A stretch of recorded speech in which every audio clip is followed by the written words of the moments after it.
C'est les 60 premières secondes quand Bref a été diffusé sur le grand journal. Ça a été assez fou comme moment. Parce que c'est un moment qui a vraiment changé ma vie. Quand on a créé Serge le Mytho et qu'à un moment donné on était vraiment mort de rire devant les conneries que Jonathan disait sur le tournage. On pleurait de rire et en plus on pouvait pas couper la caméra donc on a pleuré de rire pendant 45 minutes. Donc c'est 60 x 45 les moments les plus drôles de ma vie. Ça doit être un moment donné où j'étais à la poste. C'est exactement ce qui se passe quand je fais une soirée. Je m'amuse 60 secondes et après, pendant 3 heures, je sais plus ce que je fais là. Je me rappelle quand j'avais 18 ans, 19 ans, c'est la première fois que tu sors de chez toi et que tu commences à faire la fête, mais un peu plus, de manière plus avancée déjà. Tu rentres pas chez tes parents, tu peux rester la nuit chez tes potes, il y a vraiment une sorte d'hymne à la liberté.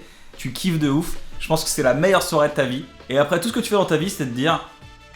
J'aimerais bien retrouver ce flash du début, mais tu le retrouves jamais. Des fois, tu fais des soirées, tu te dis, mais pourquoi j'ai fait cette soirée? J'aurais dû rester dormir, ça aurait été mieux. J'ai la chance d'avoir un super chien. Quand je suis allé le chercher, il y avait toute une portée de jeunes chiots de 10 jours. Et j'en ai pris pas mal dans mes bras, ils étaient tous un peu en train de chialer, je suis ok, sympa. Et il y en a un, je l'ai pris dans mes bras et c'était Ness et elle a arrêté de pleurer. Et c'est là où je me suis dit, bah c'est ma chienne et on va passer la vie ensemble. Et voilà Ness! C'est un berger australien, le meilleur chien du monde. À l'époque, on recevait les carnets de notes à la poste, donc dans la boîte aux lettres. On pouvait aller chercher le courrier avant ses parents. Et c'est ce que j'ai fait.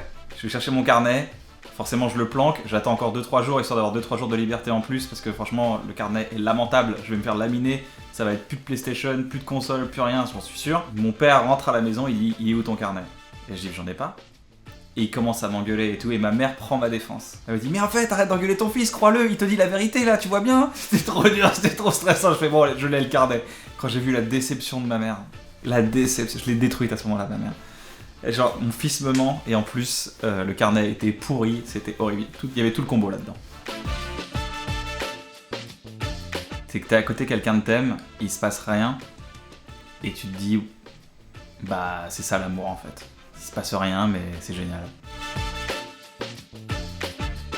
J'ai 7 ans, je suis à la piscine, et avec tous mes potes et tout, je suis le petit de la bande. Donc moi j'ai des flotteurs parce que je sais pas nager, tu vois, j'ai des petits flotteurs orange. Et je me dis, qu'est-ce qui se passe si je mets mes flotteurs autour de mes pieds?